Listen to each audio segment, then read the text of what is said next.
Peço a todos que abram suas Bíblias no texto que está projetado, no Evangelho segundo Lucas, capítulo 11, apenas o verso 29 a 32. Lucas, capítulo 11, verso 29 a 32. Texto que está destacado, pelo menos na minha versão, como o sinal de Jonas. Lucas 11, 29 a 32. A você que nos acompanha pela internet, você pode acessar o texto em seu smartphone ou tablet, bem como acompanhar na aba inferior do vídeo que está sendo projetado pela nossa equipe de transmissão. Nós usamos a versão revista e atualizada da Bíblia, Almeida Revista e Atualizada, mas você pode ler e acompanhar na versão que você tiver disponível. Lucas 11, verso 29 a 32, assim nos diz a palavra do nosso Deus. Como afluíssem as multidões, passou Jesus a dizer: Esta é geração perversa, pede sinal, mas nenhum sinal lhe será dado, senão o de Jonas. Porque, assim como Jonas foi sinal para os ninivitas, o Filho do Homem o será para essa geração.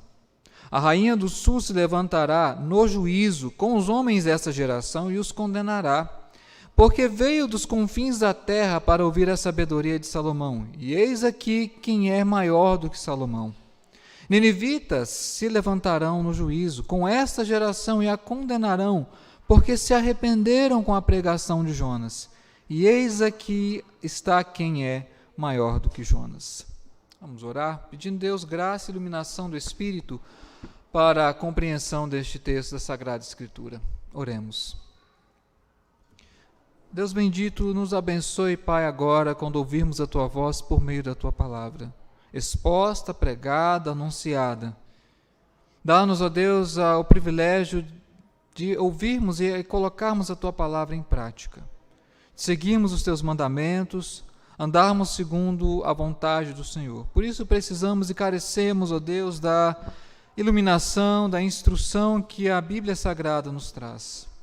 Nos ensine, ó Deus, por meio dessa passagem, a maneira como o Teu Filho espera que a nossa geração possa se arrepender e que ela seja diferente de outras gerações. Para que naquele dia em que todos comparecerão perante o tribunal de Cristo, ouçamos o Teu Filho: vinde benditos de meu Pai. Que esse Evangelho, que é o poder do Teu poder para a salvação de todo aquele que crê, seja pregado nos quatro cantos da terra. Pessoas de todas as tribos, povos, línguas e nações, elas possam ouvir, e ouvindo a Tua palavra, creiam em Teu Filho, e crendo nele, alcancem e sejam encontrados pela vida eterna.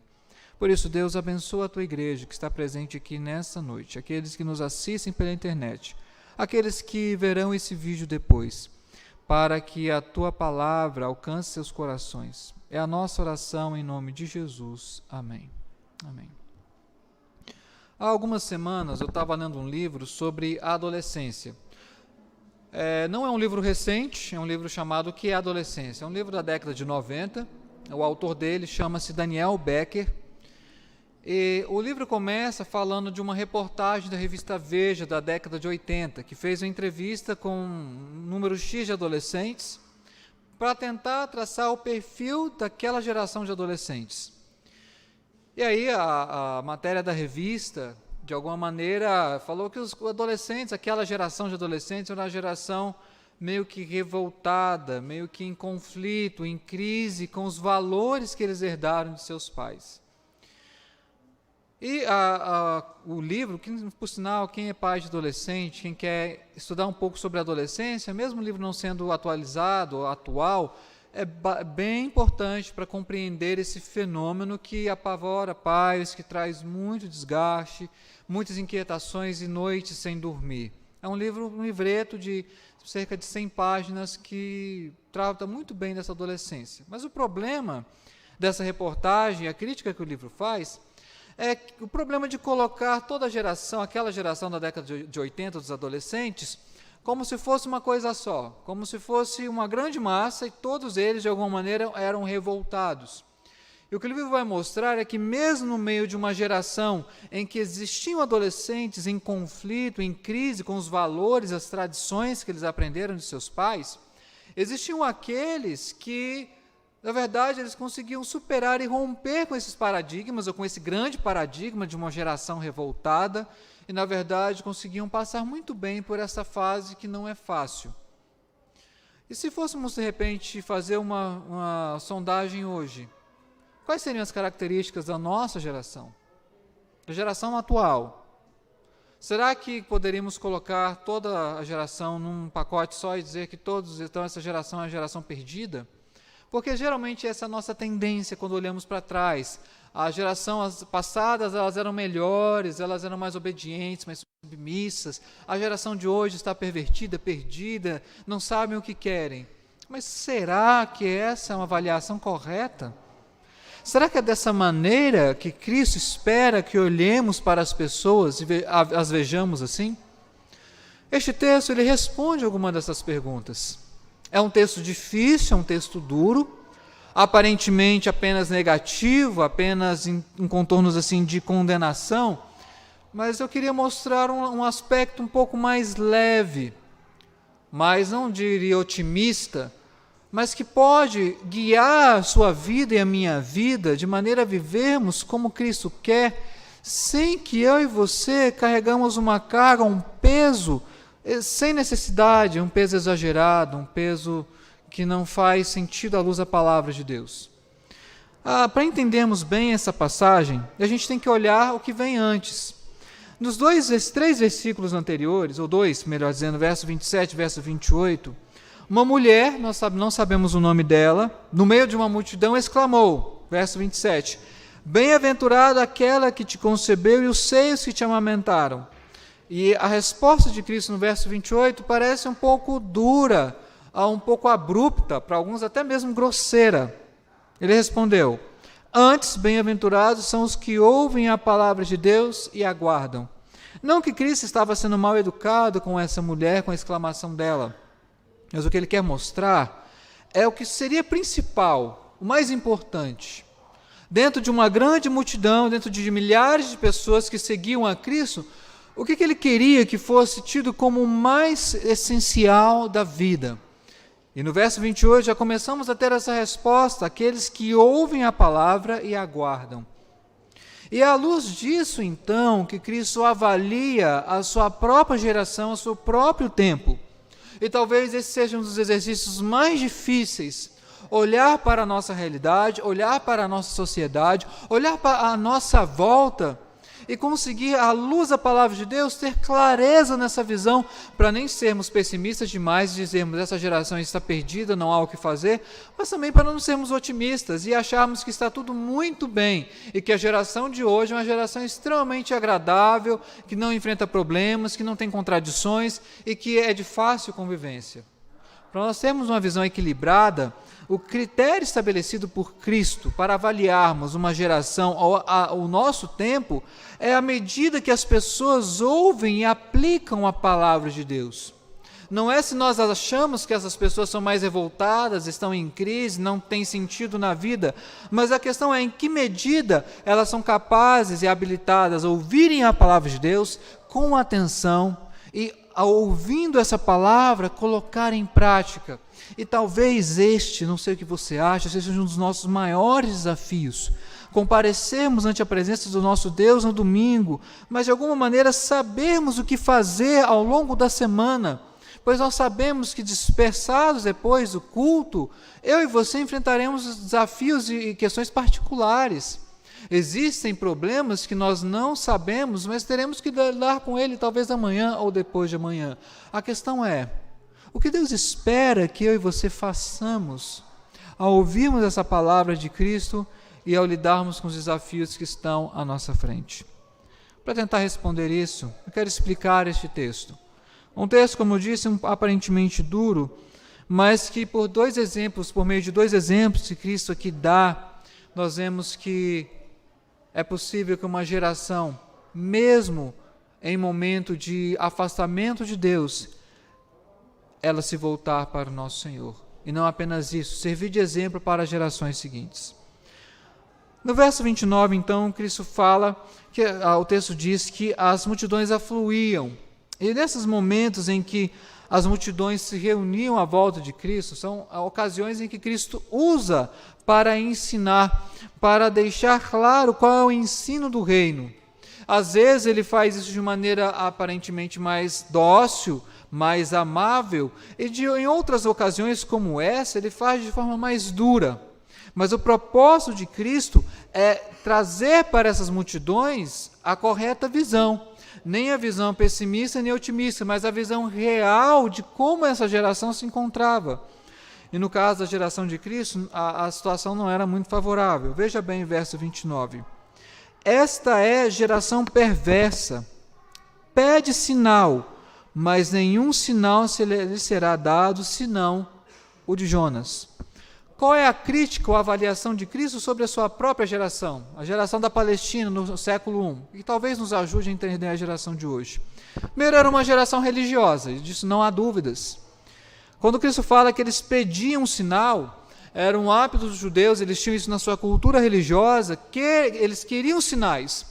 Alguém só era referendado, legitimado, se apresentasse sinais, e sinais aqui, entenda, sinais miraculosos, coisas extraordinárias. Era hábito dos judeus, quando eles queriam provar ou testar um mestre, alguém falar assim, quais são os sinais, a autoridade pela qual você faz essas coisas. E isso trazia profunda indignação em Cristo, para o nosso Senhor, porque os fariseus pediam sinais, a multidão pedia sinais, e Cristo tinha sinais, mas ele não ia dar os sinais que essa geração queria.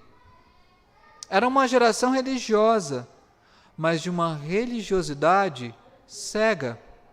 Eles queriam ver sinais, mas os principais sinais que estavam à sua volta e evidentes aos seus olhos, eles não enxergavam. Eles tinham o Redentor, o Salvador, o Messias perante eles, expulsando demônios, curando enfermos, restaurando paralíticos, ressuscitando pessoas, mas esses sinais não eram para eles suficientes para eles terem fé em Cristo. Embora fosse uma geração que estivesse próxima da religião, próxima do Messias, ainda eles estavam afastados de Deus, porque eles estavam pedindo algo que Cristo não daria para eles. Cristo não atenderia aos seus caprichos e faria sinais apenas por fazer para agradar uma multidão. Cristo sabia muito bem do perigo que era agradar uma multidão, fazer as coisas apenas com o propósito de ser visto. Ele era o Messias, mas não para ser simplesmente bajulado pelas pessoas. Ele era o Messias, mas não para simplesmente fazer uma performance pública e uma coisa extraordinária, receber aplausos da plateia. O nosso Senhor estava longe de um animador de auditório. Ele, na verdade, era um servo. E como servo, ele fazia tão somente aquilo que o seu pai lhe ordenava. A multidão queria sinais, mas o sinal que ele tinha para dar para essa multidão não era o que essa multidão queria. Pelo contrário, no verso 29, ele fala que o sinal que seria dado seria o sinal de Jonas. E aí nós entramos no primeiro exemplo que Cristo dá a essa multidão do seu sinal. Verso 30 diz assim: porque assim como Jonas foi sinal para os ninivitas, o Filho do Homem o será para esta geração. E aqui Cristo recorre a uma narrativa que nós conhecemos muito bem do profeta Jonas, refrescando a sua memória. O profeta Jonas era filho de Amitai e era um profeta levantado pelo Senhor. Um dia Deus falou para ele se levantar, se dirigir para a cidade de Nínive. A cidade de Nínive, naquela época, era a capital mundial, o império era o maior império da época. Mas Jonas sabia que os ninivitas eram perversos, tinham a fama de matarem profetas, e ele não queria ser morto. Então ele pegou um navio, ao invés de ir para Nínive, ele não precisava pegar navio, ele poderia ir por solo. Ele viaja ou tenta ir para Tarsis. No meio do caminho, como é costume do nosso Deus, que não atende à nossa vontade, mas faz a vontade dele, Deus manda uma grande tempestade, Jonas é atirado ao mar, Deus então manda um grande peixe, e que cospe Jonas na praia.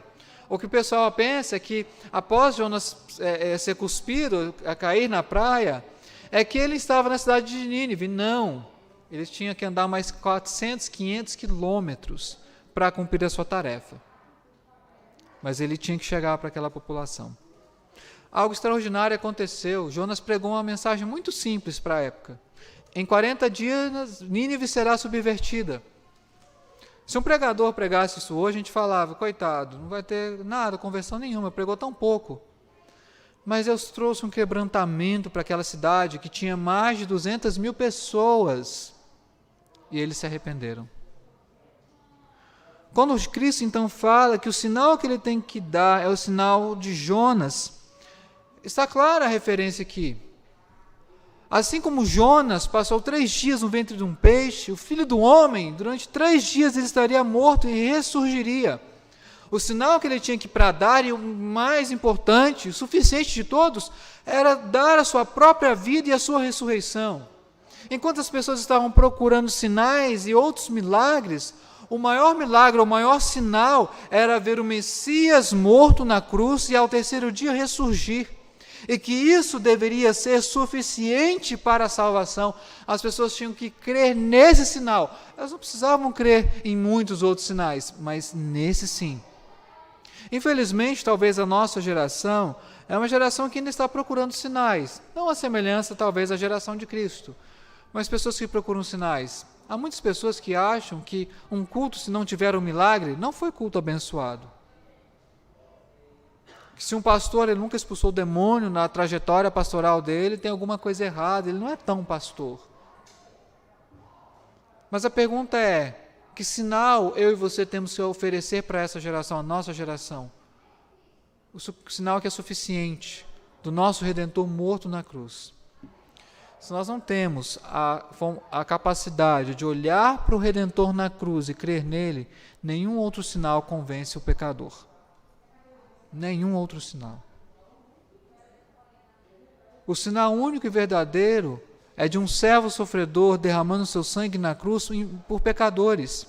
E isso sim é extraordinário, porque ele está salvando multidões e multidões de pessoas que eram suas inimigas, estavam distantes, alheias, fora da promessa, mas pelo seu sacrifício elas foram reunidas. Enquanto essas multidões elas estavam à procura de um sinal, Cristo ofereceu um sinal que era a sua própria vida em prol de outras multidões que não estavam querendo nada com o nosso Deus. Isso traz alguns alertas para nós. Não é porque as pessoas procuram uma religião que elas estão procurando Deus. Elas podem ser religiosas, mas longe do nosso Salvador. Elas podem ter um zelo religioso muito fervoroso, sem conhecimento. E ainda assim caminhar a passos largos para a vida sem Cristo por toda a eternidade. Que sinal a nossa geração está procurando? Esse sinal já foi dado há quase 2000 anos, o sinal de Jonas. E é nesse sinal que as pessoas têm que crer para se arrepender. Mas há um segundo exemplo que Cristo dá a partir do verso 31, e diz assim: a rainha do sul se levantará no juízo com os homens dessa geração e os condenará, porque veio dos confins da terra para ouvir a sabedoria de Salomão. E eis aqui está quem é maior do que Salomão. O segundo exemplo, depois eu quero explicar porque são exatamente esses dois que Cristo oferece. O segundo exemplo é da rainha do sul. Ele está no primeiro livro dos Reis, capítulo 10, verso 1 a 10. Uma rainha do sul ouve falar da sabedoria de Salomão. E dos confins da terra ela sai e vai para Jerusalém para ouvir a sabedoria dele. O que o texto lá não nos diz, mas aqui Cristo explica, é que essa mulher, não sabemos só se apenas ela ou parte do seu reino, ao ouvirem essa sabedoria e a compreenderem que essa sabedoria vinha de Deus, se converteu. O Antigo Testamento talvez não está tão claro, mas Cristo nos diz que ela não perdeu a sua viagem, que ela não foi lá à toa. E mesmo sendo uma pessoa distante do povo de Deus, não tinha a palavra, não tinha a lei, ouviu sobre essa sabedoria e a encontrou, ou foi encontrada e foi salva. O que envergonha, ou o que traz assim um contraste muito grande nas palavras de Cristo, é que ele oferece 2 exemplos de pessoas que não eram do povo de Israel. Ele oferece 2 exemplos de pessoas que não eram cotadas para serem salvas. Ele oferece 2 exemplos de 2 povos, ou vamos dizer assim, dois representantes de perversidade para mostrar, olha, se essas gerações, a geração dos ninivitas, o período de Jonas, ou da rainha do sul, elas se arrependeram ao ouvir a palavra, essa geração deveria também se arrepender. E pode parecer óbvio, já falado e muito repetido, mas a mensagem básica do reino é: arrependei-vos. Sabe o que mais? Quando eu falo isso, não estou falando para quem não é crente. Eu não estou dizendo isso para aqueles que já são membros da igreja, não são membros da igreja. Arrependei-vos é uma mensagem para eu e você já crentes. Arrependimento não é uma coisa que se experimenta no passado uma vez só e ela serve pelo resto da vida. Não. Nós nos arrependemos todos os dias e somos convertidos a Deus todos os dias, quando, em contato com esse Evangelho, nós então, impactados, confrontados, nós nos voltamos ao Senhor e pedimos a Ele: Senhor, me perdoa, sê propício a mim, pecador, porque eu tenho falhado contra Ti. Talvez um dos sintomas ou dos diagnósticos da nossa presente geração é uma geração que quer ouvir sobre muitas coisas, menos sobre o arrependimento. De um evangelho que tem que se acomodar ou se amoldar às nossas expectativas, mas não que ele não pode nos confrontar, ele não pode nos colocar e nos humilhar e mostrar que nós temos muito o que crescer, muito o que aprender. E é por isso que eu gosto de autores que escrevem para crentes e que têm a capacidade de pegar você da comodidade e revirar a sua cabeça e te mostrar que não, a gente tem muito o que fazer. Um desses autores, já falei dele algumas vezes aqui, chama-se Jerry Bridges. Ele é um idosinho, espero que esteja vivo ainda, não sei se está ou não. Ele é um autor que escreve para crente. Ele tem um livro chamado Pecados Intocáveis. Se você não leu, leia. Linguagem simples, acessível, mas o que ele fala naquele livro é de um impacto muito grande. Sabe o que o Jerry Bridges vai falar para nós? Que nós cristãos, nós escolhemos alguns pecados e sacralizamos eles. E condenamos outros. Somos capazes de falar de moralidade e defender uma pauta ou um certo tipo de moralidade em termos sexuais, mas nos esquecermos que a falsidade, que a maledicência, que o egoísmo, que o julgamento são pecados. E ele mostra para crente que temos que nos arrepender. E é uma coisa que nós vamos viver e exercer o resto das nossas vidas, até o último dia que nós estivermos aqui. Me lembro muito bem, eu nunca contei isso aqui na igreja, nem sou muito de falar de experiências pessoais, e essa experiência eu não estava presente. O meu avô, por parte de pai, ele foi, como diz aqui no Goiás, ele foi um sujeito muito custoso. Aprontou demais quando não era crente. Talvez quando crente também aprontou um pouco. Infelizmente, ele foi um processo de conversão. E o meu avô se converteu e de uma forma muito peculiar, porque ele se converteu por mensagens de igrejas neopentecostais. Você pode pensar que Deus ele humilha a nossa sabedoria, né, nossos achismos. Eu, neto reformado calvinista, e Deus usa instrumentos de igrejas neopentecostais para converter meu avô, mas louvado seja o nome de Deus. Ele converte pelo instrumento que ele escolheu. Ouviu a mensagem de Cristo, creu em Cristo, está salvo. E o meu avô, como eu disse a vocês, ele fez muita coisa que não era do agrado de Deus.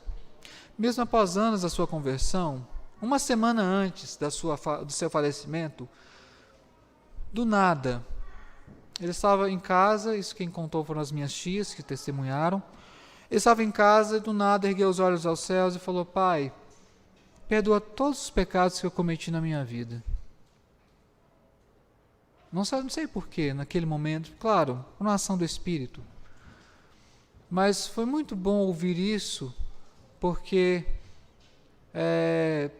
meu avô ele já era crente, mas até a última semana ele teve que se arrepender.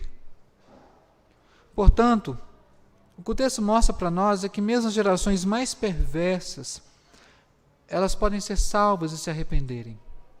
Elas podem ser alcançadas por esse evangelho do reino e crerem no único e suficiente sinal para a salvação de Jesus Cristo. Eu não quero me delongar muito nessa pregação, caminhar para o final, apontando algumas conclusões aqui para nós, e eu e você, que vamos ter que, durante essa semana, batalhar, trabalhar, lutar e ter experiências que Deus reservou para nós, mas que ainda nós não conhecemos. Em primeiro lugar, Deus às vezes nos faz passar por experiências para quebrantar o nosso coração, para trabalhar o nosso ego, para quebrar o nosso orgulho. E Ele sabe como faz isso muito bem, de forma perfeita. Ele vai exatamente no ponto que mais é precioso para nós. E por vezes, Deus nos tira ídolos para aprendermos a amar a Ele sobre todas as coisas. Quando Deus te privar de algumas coisas, não se revolte contra Ele. Não tente, como diz o texto do profeta, recalcitrar ou se resistir à vontade de Deus. Entregue-se a ela. Porque mesmo por meio do sofrimento, da privação e da dificuldade, Ele está trabalhando o seu caráter e dizendo para você, meu filho, minha filha, se arrependa e encontre paz em mim. Pode ser que Deus, ao longo dessa semana, use pessoas à sua volta para confrontar o seu erro, o meu erro. E quando eu falo isso, entenda, a mensagem que o pastor prega é pregada para ele primeiro. O pastor também peca. E nós temos que nos arrependermos continuamente. Em segundo lugar, nós vivemos um momento muito polarizado, de opiniões muito fortes, muito definidas, em que há, de uma certa forma, uma exclusão, ou aquela falsa impressão, aquele pensamento lá no fundo de que há pessoas que não têm jeito. Mas não é por aí. Não sei qual a sua avaliação sobre o tempo atual, se é bom, se é ruim, se é péssimo, ou as pessoas à sua volta.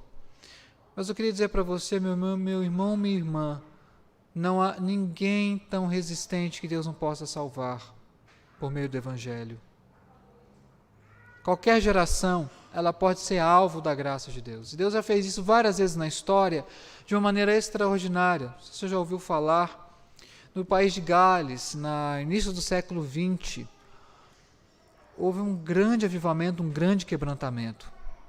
Todo avivamento, ele vem baseado no quebrantamento, em que boa parte daquele país se rendeu e as pessoas confessaram seus pecados a Deus. A tal ponto esse avivamento transformou aquela sociedade que a polícia não tinha crimes para investigar, não tinha bandidos para prender, para perseguir. Tanto é que a polícia passou a usar luvas brancas como sinal de paz. Eles não tinham mais tanto trabalho assim.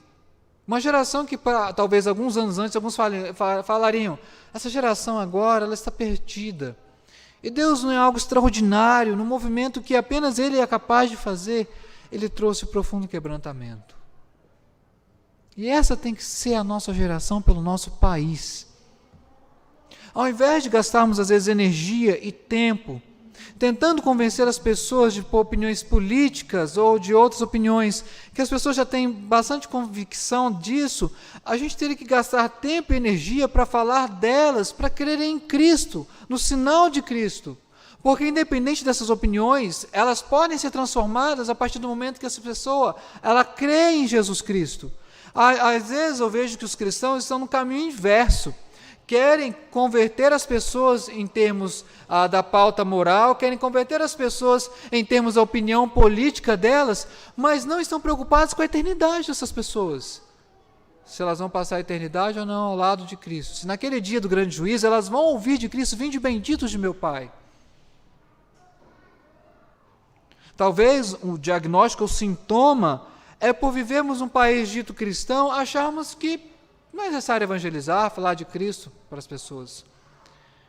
Claro, não é fácil você viver num ambiente hostil e falar de Jesus, mas a nossa geração precisa desse evangelho, como as outras precisaram. para que ela não continue sendo uma geração perversa.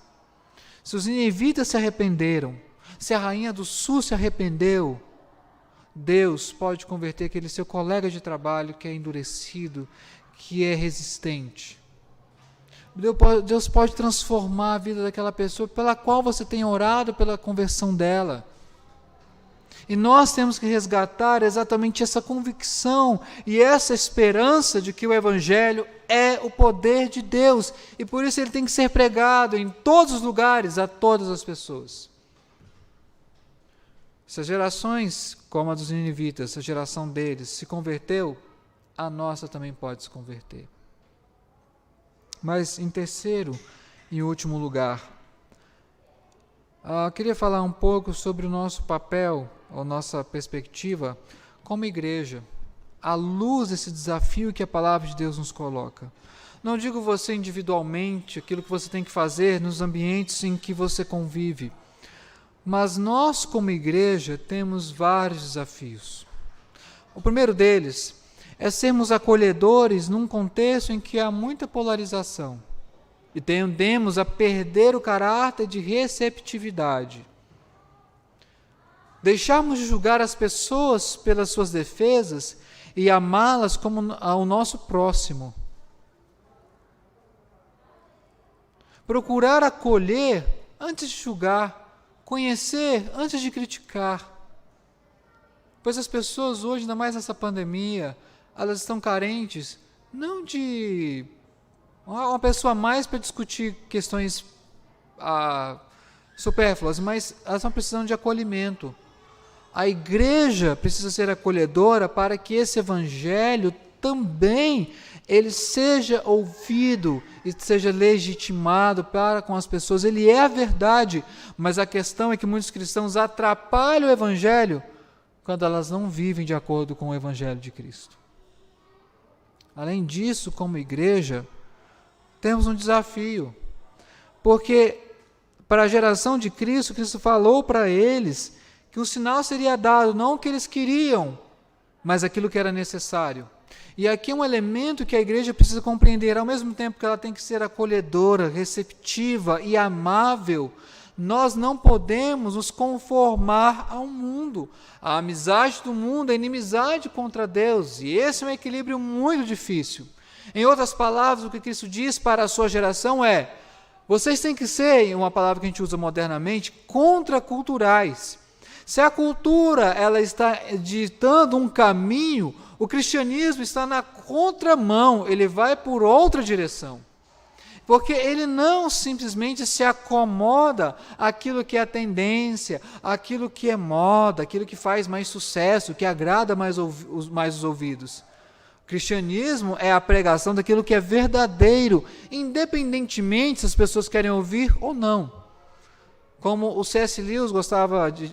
Não, C.S. Lewis não, John Stott. Eu sempre confundo os dois. Ele falava assim: eu creio no Evangelho não porque ele é atraente, mas porque ele é verdadeiro. Eu creio no Evangelho não porque ele é atraente, mas porque ele é verdadeiro.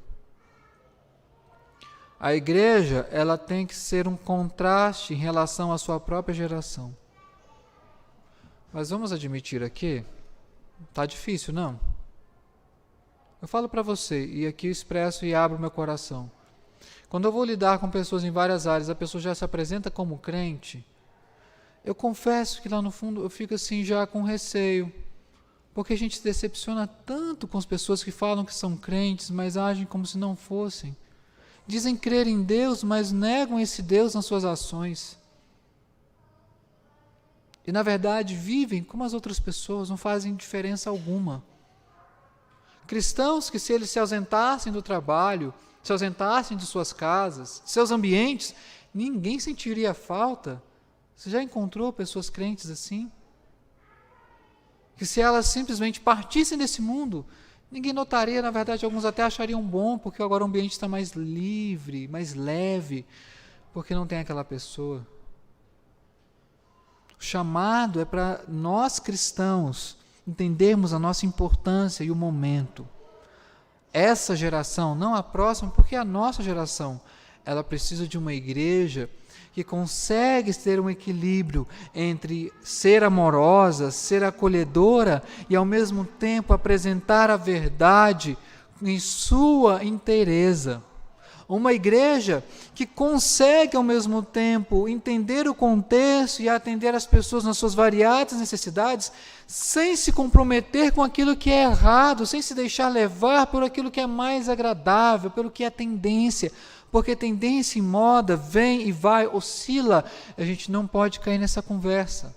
A igreja ela pode sim adaptar-se, e a pandemia mostrou como que a igreja tem que fazer isso, né? Como a adaptação, na verdade, em alguns momentos da história, ela é fundamental. Mas adaptar-se é diferente de negar o Evangelho, de abrir mão do que é principal. E o meu desafio, o seu desafio ao longo dessa semana, será primeiro entender de que maneira Deus está dando indícios do trabalho dele em nós, para eu e você nos arrependermos. Segundo lugar, de que maneira eu e você temos que ser diferentes dessa geração. Como você amanhã, indo para o seu trabalho ou no home office, você vai entender o seu papel naquele ambiente, naquele grupo, para aquele grupo de pessoas. Não pessoas desconhecidas e distantes, mas para os seus círculos próximos. E fazendo isso, Deus vai te conduzir a uma vida de pregação e de vivência do Evangelho que faz diferença. Não vou ter tempo de expor, mas exatamente sobre isso que Cristo fala no texto seguinte, a parábola da candeia, a luz. Você não pega a candeia e coloca ela debaixo de um móvel, você coloca ela em destaque. E a igreja, ela tem que ser vista, ela tem que ser percebida.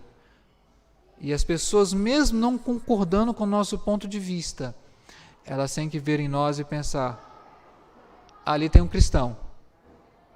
Eu odeio as opiniões dele, mas eu o respeito. Esse é o nosso desafio para essa geração.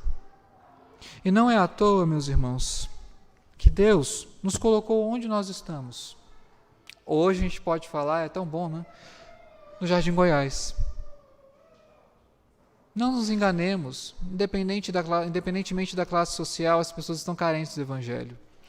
E é aqui que o Evangelho também tem que brilhar. E o instrumento que ele escolheu, quer você goste ou não, é essa igreja. É a única igreja reformada num raio de 2 quilômetros ou mais. Não é à toa que Deus nos trouxe para esse lote, que agora não é mais lote, é a nossa igreja, essa nova casa. Foi para que as pessoas ouçam o Evangelho e vejam que ali tem um povo que faz a diferença. Pois é assim que a nossa geração será diferente das outras gerações.